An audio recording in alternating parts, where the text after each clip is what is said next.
Hey all, it's Bob again. We're here for a little Titan breakdown analysis on how I hit and optimize my damage. So I'm going to run through this with you as quickly and accurately as possible. So you have my purple Titan team, which consists of my yellow heroes at the very top there. Tarlac being my Titan specialist, increasing the tile damage of everyone in that team by his, I'm pretty sure it's 100%, 120 for Miki, and Ramvi is like 140 to 160 roughly off the top of my head. Obviously, I don't have a Miki or Ramvia, so I may not be correct on this. I am just trying to think on the fly about their skill. Now, with my purple team, outside of Tarlac, who's pretty self-explanatory, we have Poseidon. He translates to tile damage, making sure that my tiles are going to do a decent amount when they hit the opponent, i.e. the Titan. Now, you also have Mika in this team. He is there for the shared damage bonus. He has a decent sword, so he fits in the second slot of a damage dealer to convert to tile damage. He also adds the mana generation, which keeps my Tarlac popping quickly enough so that I don't have to use mana pots. Now, I generally pop him at a second charge on a Titan just because you could be waiting until your last 30 to 40 seconds for a free charge in some instances. And I feel that at that point of the Titan game, you should have done your 2 charge because you would have popped him off to the 3rd tier by then. Now you have White Rabbit and Falcon at the end here. Very simple. White Rabbit's there for the defense down. He also has a decent sword, which helps again.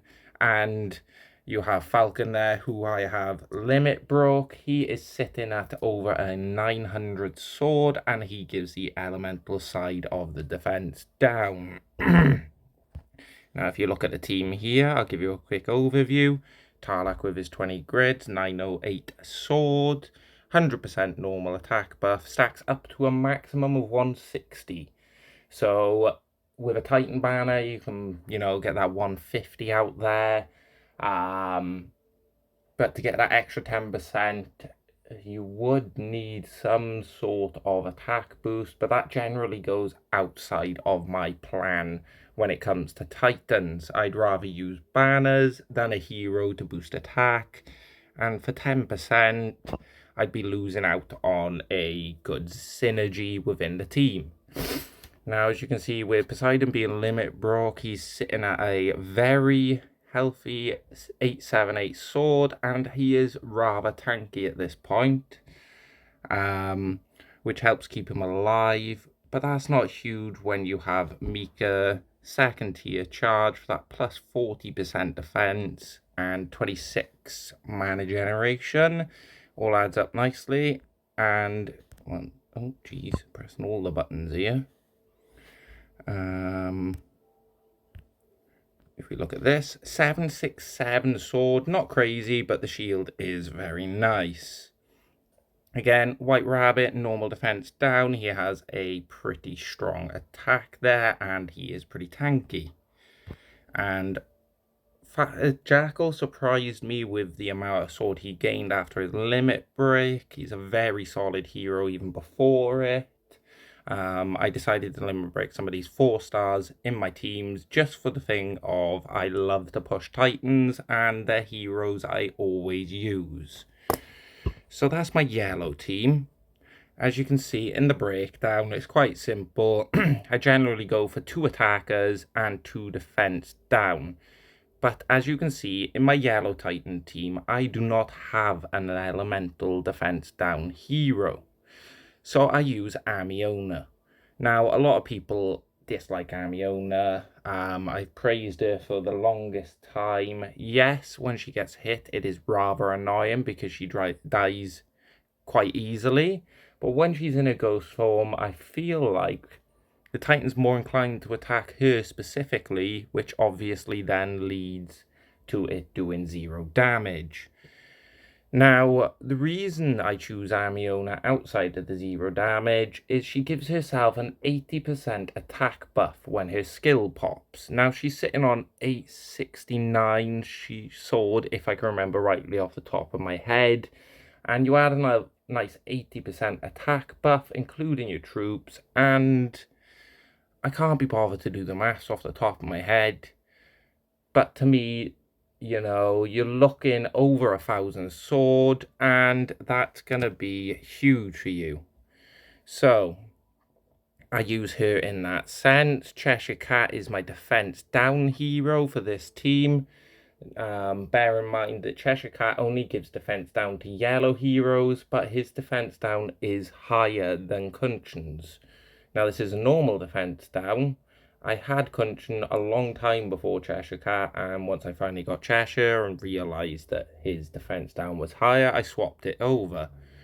But the reason this works ideally with my team is Ursena. If you pop her special skill, then when the Titan hits you with his special skill, it all gets reflected.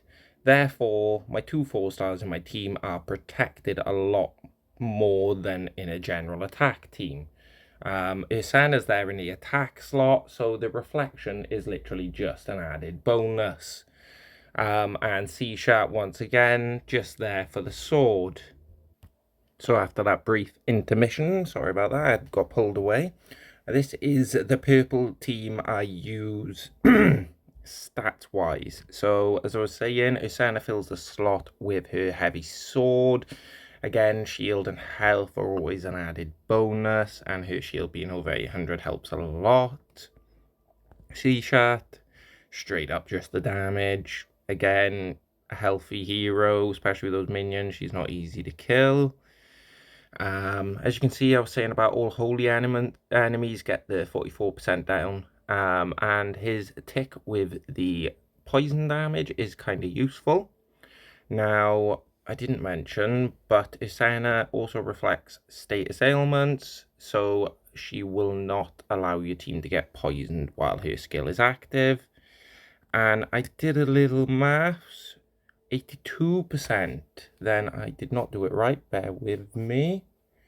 82% of 869 is 712. So you add that 869 on, and you are looking at a hefty 1,581 sword on her when she's popped, and that is without the troop multiplier. So, for example, she gained an extra 15% attack. So, altogether, we are looking at 235, added on to that, 1,818 sword, which is absolutely insane. So, for those of you that disagree with my opinion on Amiona, that is fair enough, but that is my grounds of why I praise her so much. So now we are on to our blue Titan team here. Now, my blue team is controversial. I have all the heroes, I feel, other than Frigg, to make this team absolutely stellar.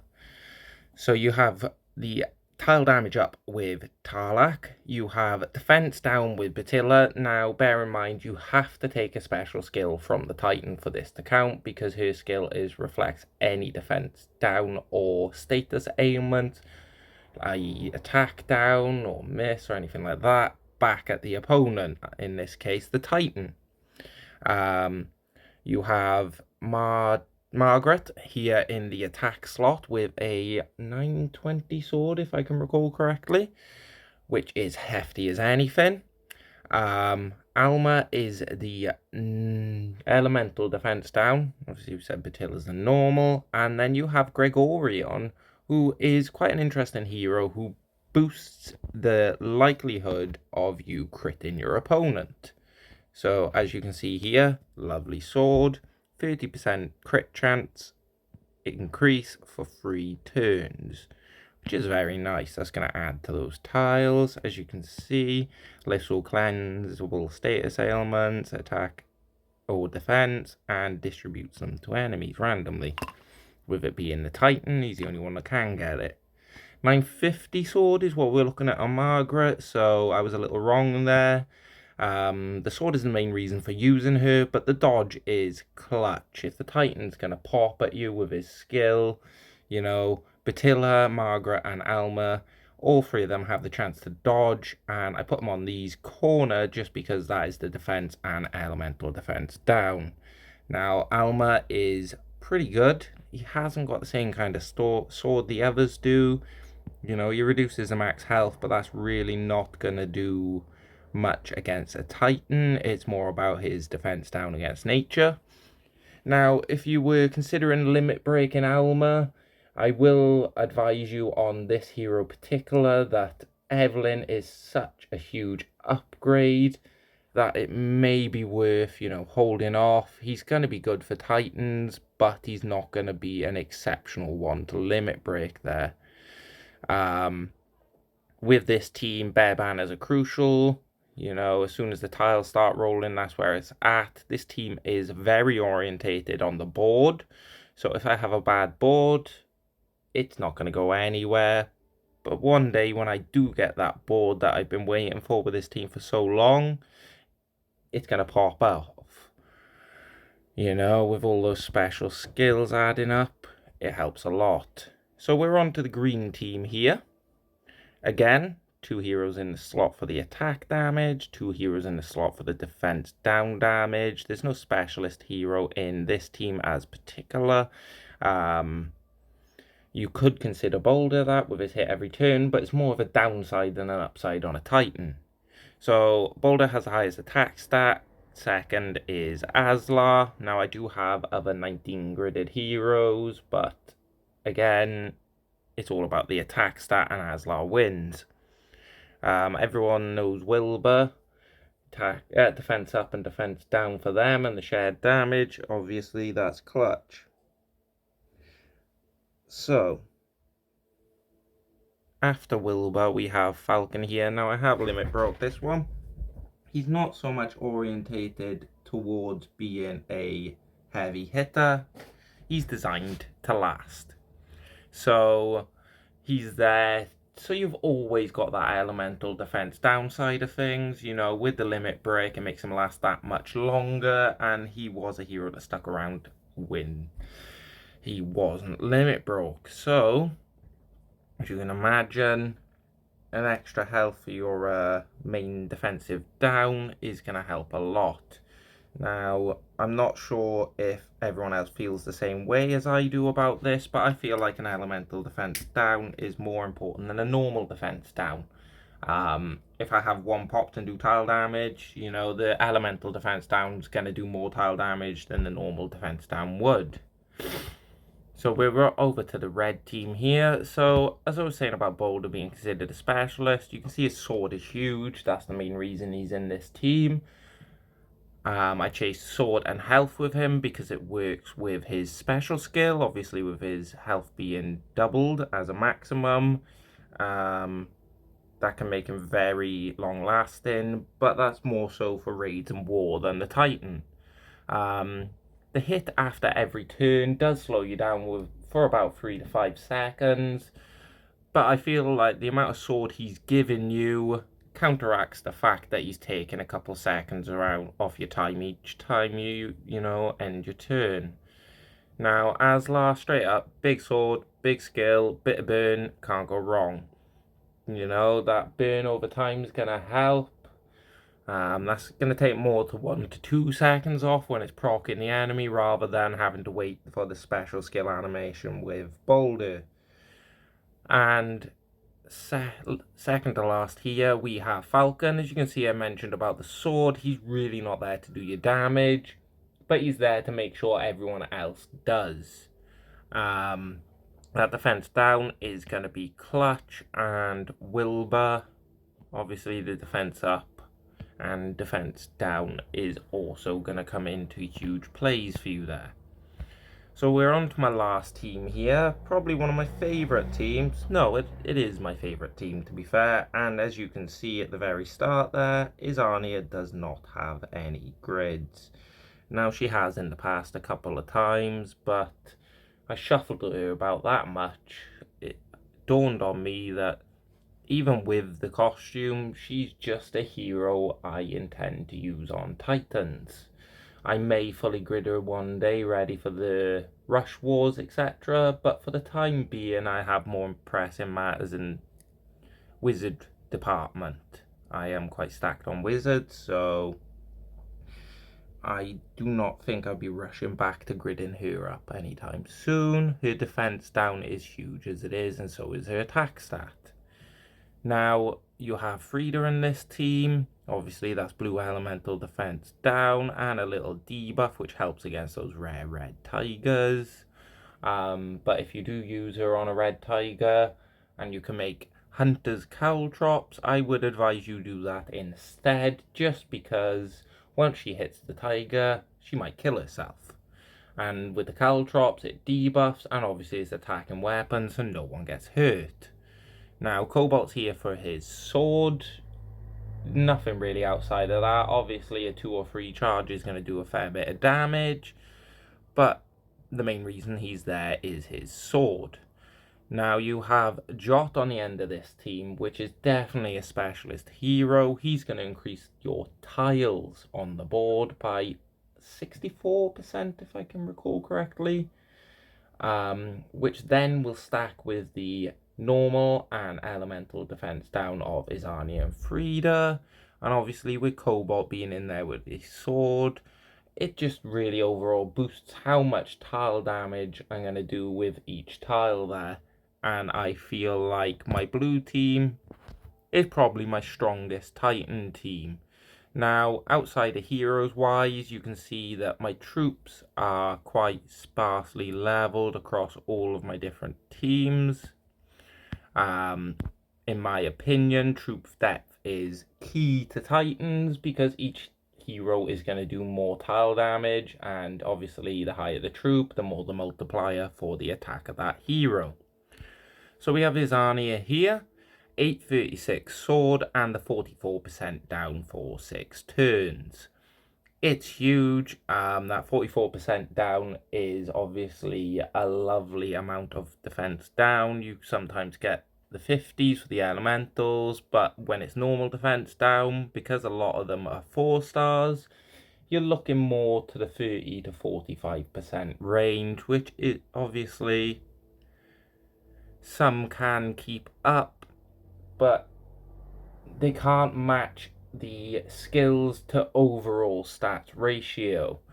Other heroes in this category for blue obviously is Grim, Costume Magni, you know, there are a few others, and you will have to change some of the defense down heroes according to your teams.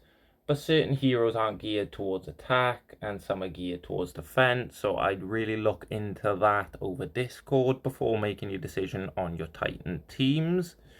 Now, any of you that think Costume Isania would be a better call, I will advise you against that, just for the simple fact of you're gaining 20% damage to all enemies, 33 sword, which is what matters on Titans, and you're losing a whole 10% of that defense down. It's just too much. Don't do it. She's much better on offense in the costume, raids wise, but out on Titans, you really need to stick with that normal side, and if you've got a costume, use the boost.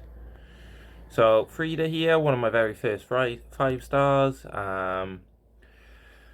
Straight up, 54% defense down from ice. Obviously, she clicked debuffs, and she gives you a bit of defense against nature, which obviously helps.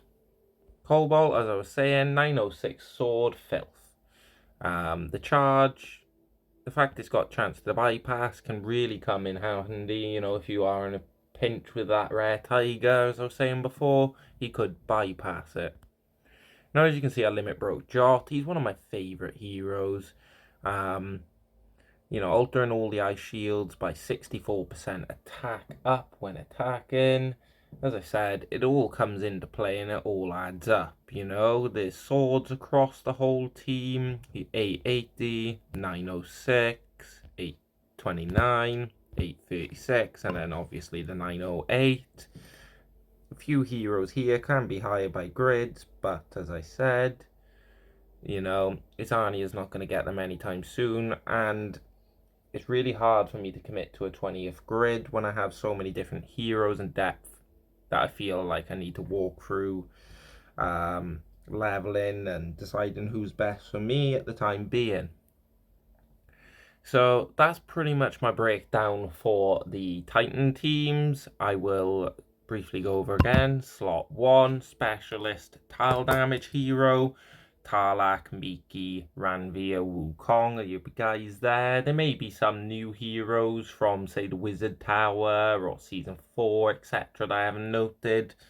I'm not as good as keeping up to date anymore. When it comes to new heroes, I'll find out if I verse or get them myself. So yeah, that's the first slot there. Then you want your defense down and an elemental defense down. If you can't get an elemental defense down, you want to get a specialist hero that can, you know, play with the board, maybe increase a bit of mana generation, like an aerial, to get your team popping across the board quicker. It's a lot harder to decide on your team when you have a lot of 4-stars to choose from, because obviously you're looking at longevity. So, for example, my purple team, I could always drop Cheshire and run Kunchan, which I would do if I did not have Ursana. So there's always that to keep in mind. Now, items, obviously we need those poons for those harpoon tiers. Time stops are going to stop your heroes getting hit by the Titan, and it will also reduce his mana bar to 0, so it's a good thing to use them. Say he's about to pop off and you know we can't stun him, or if you can't stun him and you've got a mediocre board, my suggestion to you is not to focus so much on the stun spot. You're more looking to try and make that board usable within those 3 turns, or maybe 6 if you pop a second, just so that you've got a fighting chance to do a bit of damage. Obviously, super mana pots, awesome. Take less time to pop the hero when you're in the screen. Obviously, it all comes down to time with Titans. You know, you need to be monitoring how long it's taking you to pop your items. Try to be as quick as possible. And little things like deciding your move before you pop your special skills so that they don't block the screen and run down your timer. Tornado shuffles the board, very good. I would not use them to replace time stops. Personally, for example, I'd run, there we go, something like this. You know, you've got the banners to increase the attack and defense. You've got your mana pot to pop off Tarlak. Ideally, I like to pop 2 heroes at the start, Tarlak and the defense down or elemental defense down here in the team, and then work from there. If I don't have tornadoes, you can obviously use the harpoons. Antidotes are going to be huge for a lot of Titans, especially when you do not have skills like Ursana or Poseidon. Now, Poseidon's skill, when he pops, you can't gain status ailment, so obviously that stops you getting poisoned against the purple Titans, and then against the yellows, I'm not sure if it's poison or miss, but Ursana reflects that anyway, so it really doesn't matter. Now, if you're struggling with longevity, you can't get a healer in your team, or, you know, you feel like you got a healer, but it's not lasting long enough when you're attacking, it's fine. We've all been there. My advice to you is get some bomb attacks in there. You know, he's only doing 75% of his normal damage. And yes, in some instances, he may one-shot a hero still. But in other instances, he'll leave them with a bit of health, which will give you a chance to either heal them up, pop them off one last time, you know. It just gives you that extra chance to keep your team alive. Axes do the same, but for 20%. Obviously, they're a lot less costly, so if you're struggling on items, always keep that in mind. Now, there's a few items I do not have in my inventory at the moment. Scrolls of Alteration. My advice to you is only use when you got 5. Use them in the attack, and you can replace time stops with these because you're guaranteeing tiles on the border the right color, so the likelihood is it's going to work out in your favor towards stunning the Titan. It may take 2, but I don't think it's ever taken me more than 2 scrolls of alteration to get at least 3 tiles into that stun spot. Now you have things like the Hurricane, which is one of my favorite items. You can obviously, at the very start of the game, like a tornado, it'll shuffle the board. But the hero you click, that hero and the heroes either side of him are going to gain full mana. So in that instance, it may be worth, juggling your team around. So in my case, say we're on a red Titan, I'll use it so that I can pop Tarlak, Frida, and Izania, shuffle the board. Personally, I like to drop my banner before then, just in case some tiles do land into the Titan. And obviously, you've got your 3 heroes ready to pop, and 9 times out of 10, the board's better than when you started. Sometimes you do have to use it at the start, when you've got a good board, and that can be frustrating. But then that's down to your decision making on whether it's worth to pop the hero straight away or take advantage of the tiles. But that's my general rundown when it comes to Titans. If there's anything else you'd like to know, hit me up on Discord, Bob the Ninja. I'm also online under the same handle. And obviously, I hope you enjoyed the video. Have a nice day and goodbye.